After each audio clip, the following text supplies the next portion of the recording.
कुछ अनसुनी कुछ अनकही, कुछ बन गई कुछ रह गई। कुछ अनसुनी कुछ अनकही, कुछ बन गई कुछ रह गई। है कुछ तो नहीं कुछ पुरानी, ये मेरी अधूरी कहानी, ये मेरी अधूरी कहानी। नमस्कार, आदाब, सत श्री अकाल। आप देख रहे हैं हमारा प्रोग्राम मेरी अधूरी कहानी। जी हाँ साहब, हर लोगों की कोई ना कोई अधूरी कहानी रह जाती है जिसे यहाँ ला करके हम पूरा करते हैं। उनसे पूछते हैं उनकी अधूरी कहानी कौन से रह गई। आज की हमारी इसी कड़ी में हमारे साथ कौन है, जनाब ये क्लिपिंग तो देख लीजिए, उसके बाद खुद ब खुद आपको समझ में आ जाएगा हमारे साथ है कौन।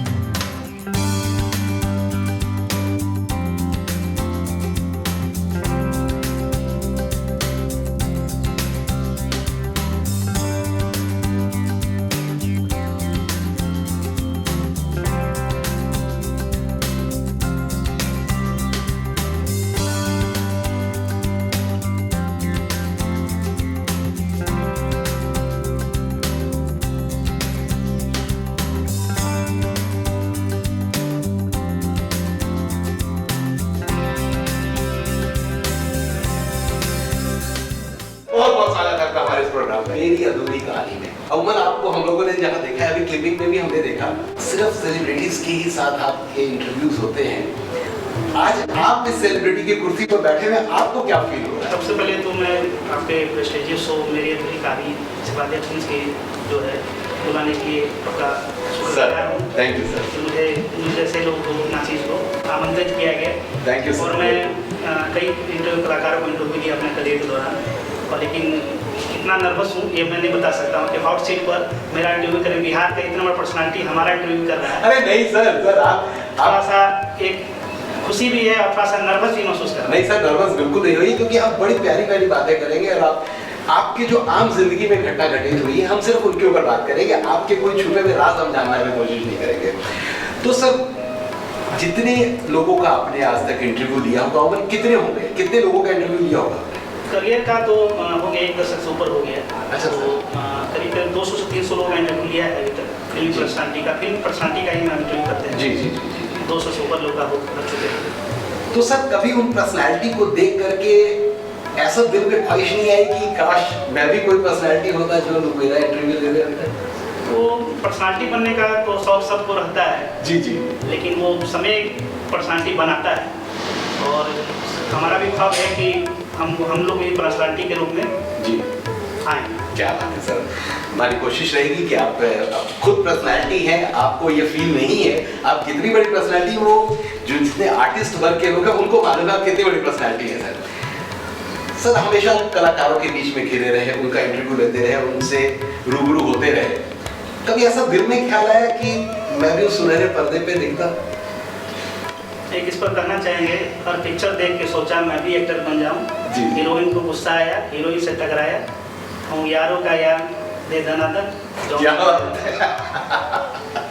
तो सर की भी एक अधूरी ख्वाहिश रह गई थी कि मैं एक्टर बनता, यहाँ उनको हमने कैमरे के सामने ला करके थोड़ा सा कोशिश हमारी रही है कि वो आप बन जाए।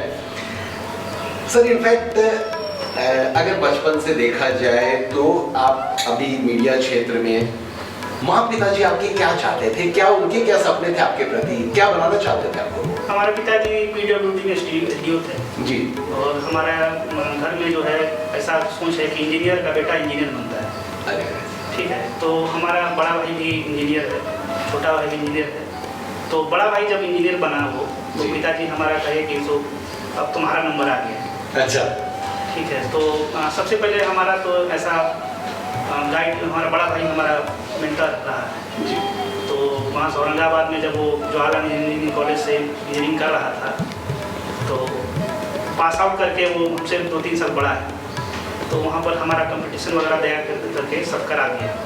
लेकिन हमारा वो हिम्मत नहीं हुआ कि हम इंजीनियरिंग करें। हालांकि हमने आईसी किया था और फर्स्ट डिवीजन पास भी किए। अच्छा। और हमारे जाने का करीब तय हो गया, लेकिन अंदर से हमारा हिम्मत नहीं किया कि हम पटना माँ बाप को छोड़ करके, घर परिवार छोड़ करके इंजीनियरिंग करने के लिए औरंगाबाद महाराष्ट्र आए। क्या बात है सर, आपकी उस बात पे मैं आपको बहुत बहुत थैंक्स बोलना चाहूँगा कि जो इस धरती को, और उससे बड़ी बात अपने माँ पिताजी को अकेले छोड़ के नहीं जाना चाहे और अपनी कैरियर को बिल्कुल आपने एक अलग मुकाम दे दिया, कहाँ इंजीनियरिंग और कहाँ ये लाइन। पर मुझे जहाँ तक मालूम है सर कि छुट्टियाँ नहीं मिलती हैं आप लोगों को, तो कैसे सामंजस्य बैठाते होंगे आप? एक तरफ ड्यूटी, इतनी हार्ड ड्यूटी है यूएनआई की, और दूसरे तरफ फैमिली की ड्यूटी भी उतनी ही हार्ड और जिम्मेदारी पूर्ण होती है, दोनों को निभाना कैसे हो पाता है सर? बहुत कठिन काम है ये तो हम लोग नहीं जानते हैं कि मीडिया जो है, यूएनआई एक इंडिया की सबसे न्यूज एजेंसी। जी बिल्कुल सर। अमूमन तो अखबार वगैरह तो छुट्टी की होली, दिवाली, दशहरा बंद होता है। जी जी जी। लेकिन ये जो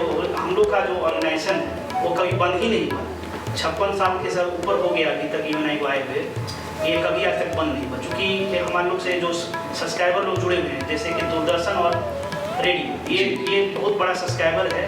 ये चूँकि न्यूज़ जो ऐसा चीज़ होता है जो कभी बंद नहीं होता।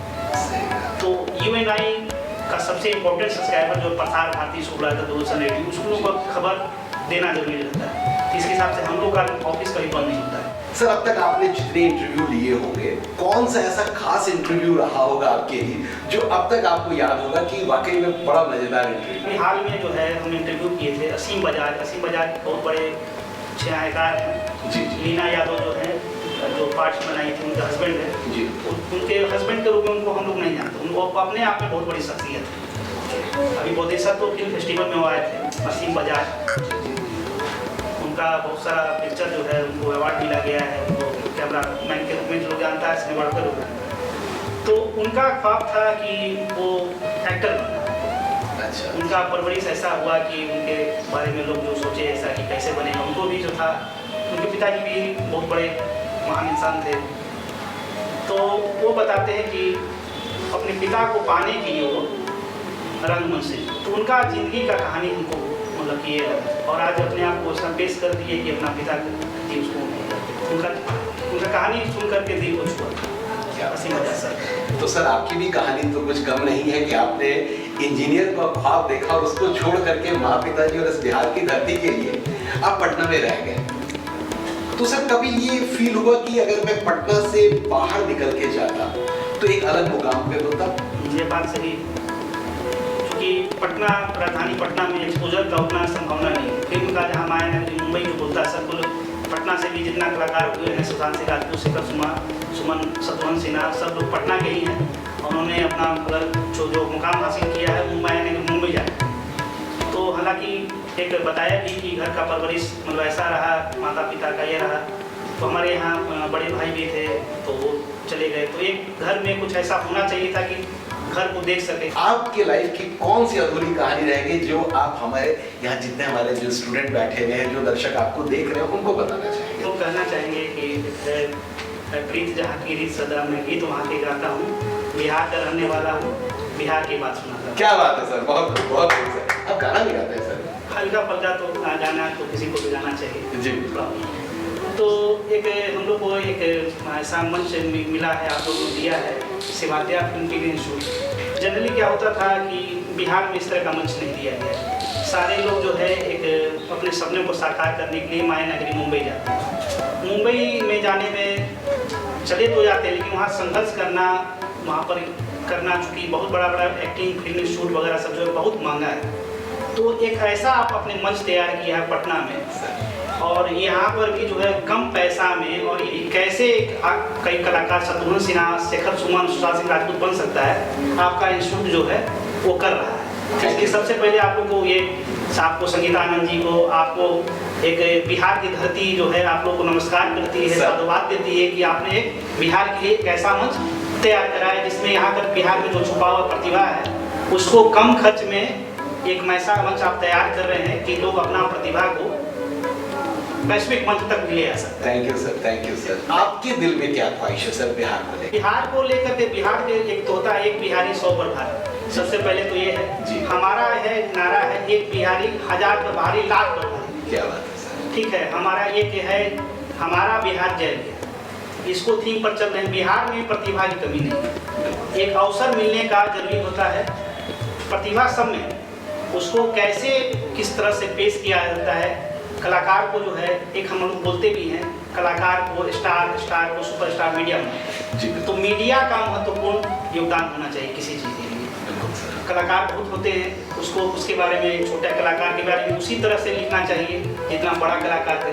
बड़ा कलाकार जो बड़े लोग जो हैं उनके बारे में भी लिखिए, लेकिन छोटा कलाकार के बारे में अधिक से अधिक लिखने का प्रयास करना चाहिए। तो हमारा UNI है, आपका मंच है, तो हम कोशिश करते हैं कि बिहार में जो प्रतिभा है उसके बारे में भी हम लिखें। ऐसा चीज़ हम अपना कर रहे हैं कि बिहार के लोगों को भी प्रमोट करें। तो देखा आपने प्रेम जी के कितने ऊंचे सपने हैं, वो बिहार के आर्टिस्टों के लिए कितने समर्पित हैं। वो चाहते हैं कि हम बिहार के जो आर्टिस्ट हैं वो एक अलग मुकाम पे पहुंचे, जहां पे लोग उन्हें बिहारी कहने में हे दृष्टि नहीं उनको दिखे, एक घमंड एहसासों की बिहारी है तभी इस जगह पे है। ये अधूरी कहानी में हमारे से रूबरू थे श्री प्रेम कुमार जी। प्रेम जी के सपने हमने सुने होंगे, उनका सपना है बिहार की प्रतिभा को एक मुकाम पर पहुंचाना। तो मेरी आपसे ये गुजारिश है कि अगर आप में है प्रतिभा, टैलेंट, कुछ बनना चाहते हैं, कुछ आर्ट की लाइन में कर गुजरना चाहते हैं, तो प्रेम जी से जरूर मिलिएगा। और अगर नहीं मिलेंगे साहब तो कोई बात नहीं, हमारे पास आइएगा, मैं उनसे आपको मिलवा दूंगा। फिर लेता हूँ यहीं पे विदा आपसे। देखते रहिएगा हमारा प्रोग्राम मेरी अधूरी कहानी। अगले एपिसोड में फिर किसी एक खास शख्सियत से आपको मिलाएंगे। तब तक के लिए ये मेरी अधूरी कहानी।